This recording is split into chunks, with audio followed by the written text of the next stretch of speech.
We now join Rashida Lucas and T.P. Lucas as Judge Lynn hears their case. Mr. Lucas, you have brought Mrs. Lucas here to court in order to recover either your 2000 Camry that you said you upgraded or the value of the upgrades that you put in the Camry that you say she took. And I know that you're wearing sunglasses, which usually is not permitted in a courtroom, but I understand that you have an eye issue, glaucoma, and the lights are bothering you. Mr. Lucas, I'm going to start with you. Why don't you tell me how we got here and why it is you've needed to come to court to get this car back? Well, Your Honor, everything, there was nothing wrong, nothing. You know, everything was normal at my house. Everything was normal? Nothing wrong, nothing. Rashida told me, baby, I'll be back, and she left. You know, this was back in November. Mrs. Lucas, Mr. Lucas says you had a great relationship. Yes, we had a wonderful relationship. Why don't you tell me what was wonderful about it? It was wonderful. We were like best friends. I believe, you know, he's my soulmate. Everything was fine except... Except? He was too nice.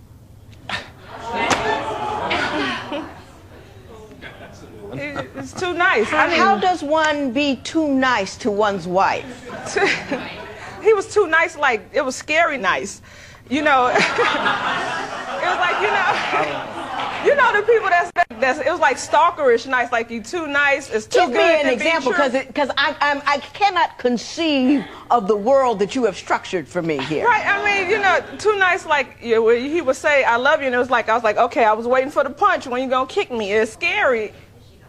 Some people just, you know, you could be nice, but you could be Lucas, too nice. You're gonna have to do better than that. He told you he loved you, and this was a problem.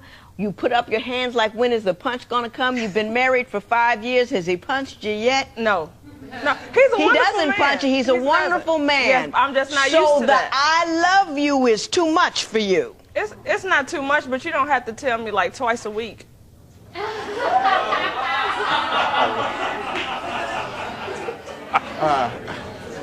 Can't figure that. So if I found you a brother that would run around on you, call your names, and smack you upside the head, you'd be in heaven. No, he don't have to call me names or smack me, but... He can run around on you. No, not that either, but... What do you want from a man, Mrs. Lucas? Yes. I mean...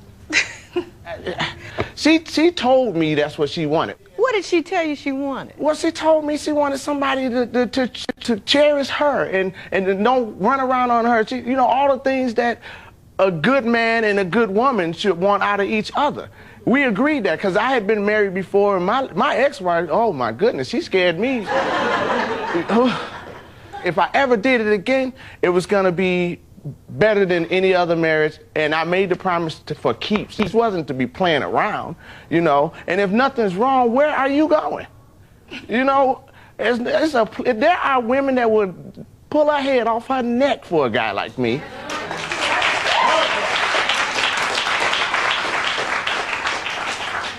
I'm going to ask you one more time. He made me gain weight. Okay, how did he make you gain weight? Because, I mean, now the man can cook. Brother can throw down. But he cooked 4-course meals for breakfast, lunch, dinner.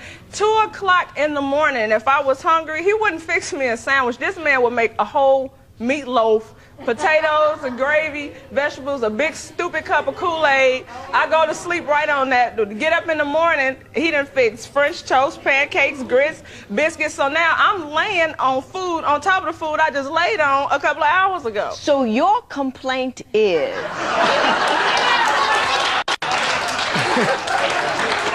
that this man cooked too often and too well, and he made me gain weight. Mrs. Lucas, have you lost your mind? No.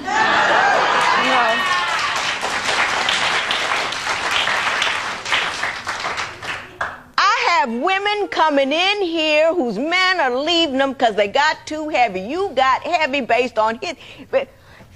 They won't cook, they won't clean, they won't pick up the house, they're controlling, they're unkind. You have got a guy who cooks for you. You have got a guy who doesn't care what size you are. You have got a guy who, who tells you that he loves you without being prompted or looking for sex, and you're telling me that you want to leave him because he treats a good black woman, which we're going to have to qualify, like good black women, a queen ought to be treated. And what you're doing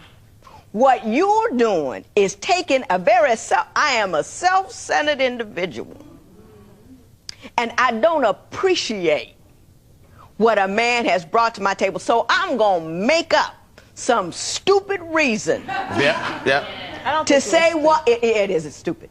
And I very rarely say that about anybody. Do I, Joe? I don't say things are stupid. Very rarely, because people have odd points of view. That's okay.